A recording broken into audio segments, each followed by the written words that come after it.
अच्छा एक बात कहें भाई विराटनगर वालों, आप कहोगे विजय जी का नाम क्यों? बोले क्योंकि विजय जी के ऊपर हमने भगवान और भागवत जी की कृपा होते हुए देखी है। आप लोगों ने घटना सुनी कि नहीं सुनी? ये किसी वक्ता की घटना नहीं है, ध्यान दीजिएगा, वक्ता का कोई श्रेय नहीं है, ये भागवत जी की कृपा का साक्षात दर्शन कीजिए। 3 साल हो गए विजय जी, 3 साल पूरे हो गए। इसी कार्तिक में इसी समय सुनी, यही मुहूर्त था, कथा का आयोजन होना था।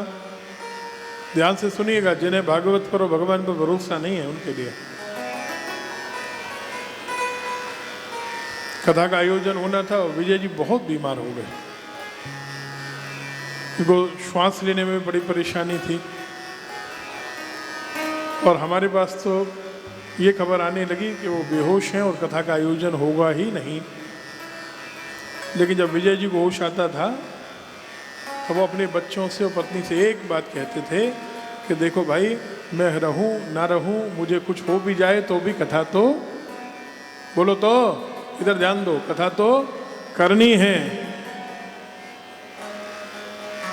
और 2 दिन पहले तक हम लोगों को निश्चय नहीं था कि कथा होगी कि नहीं होगी, लेकिन बच्चों का कहना यह था कि महाराज जी, पिताजी ने कहा है कि भले तुम जाओ, कथा नहीं रुकेगी। मैं जा पाऊं न जा पाऊं, हर स्थिति में कथा तो, बोलिए तो, होनी ही है। अंत में निश्चय हुआ, डॉक्टर ने भी बिल्कुल मना कर दिया आपको। 2 दिन पहले भी डॉक्टर ने मना किया, अगले दिन सुबह कथा में 1 दिन रह गया, तब भी डॉक्टर ने बिल्कुल मना किया, नहीं जा सकते।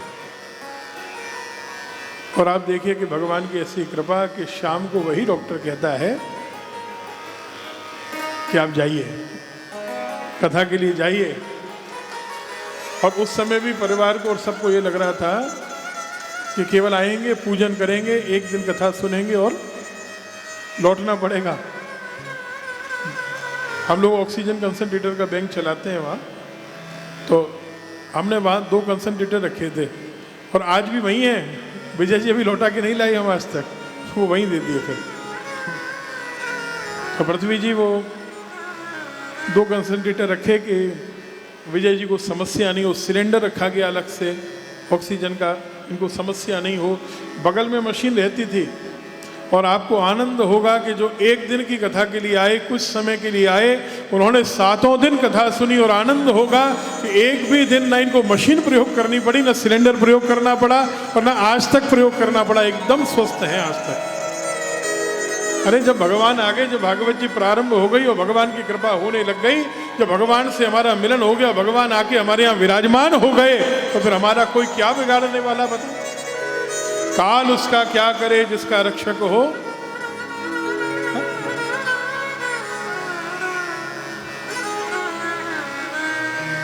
लेकिन ये विश्वास भी तो होना चाहिए। विजय जी आपके विराटनगर के इसलिए नहीं कहते हैं, लेकिन बात सच्चाई में विश्वास की है। हमको लगता है कि 99% श्रोता होते तो शायद वो कथा न हो पाती। आप समझ रहे हैं? महिमा इसमें वक्ता की नहीं है, महिमा इसमें भागवत जी की नहीं है, महिमा इसमें कथा की नहीं है, महिमा आयोजक के भरोसे की है कि कथा तो होगी ही। और जब आप ठान लेते हैं तब भगवान उसे पूर्ण कर देते हैं। बोलो राधे राधे।